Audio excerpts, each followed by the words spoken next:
শরতের নির্মল আকাশে ভেসে উঠেছে সাদা মেঘ আর কাশফুলের দোলা। হিমেল হাওয়ার সাথে প্রকৃতি যেন জানিয়ে দিচ্ছে দুর্গোৎসবের আগমনী বার্তা।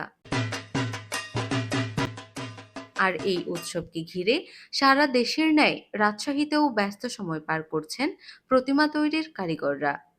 পুজোর আর মাত্র 10 দিন বাকি।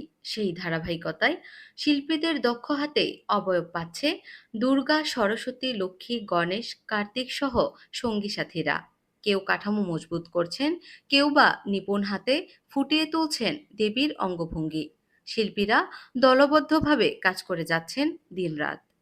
এবার রাজশাহী শহরের 103টি মণ্ডপে দুর্গাপূজা অনুষ্ঠিত হবে।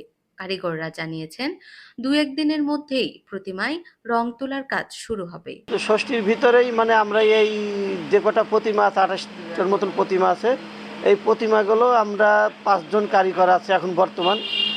এই সময়ের ভিতরে আমরা কালার এবং চক্ষুদান করে আমরা প্রতিমা দিন রাত ভরে পরিশ্রম করে আমরা প্রতিমা ডেলিভারি দেব। এবার দুর্গা আসবেন গজে বা হাতিতে চড়ে। হিন্দু ধর্মাবলম্বীদের মতে আগমন শুভ, তবে গমন অশুভ।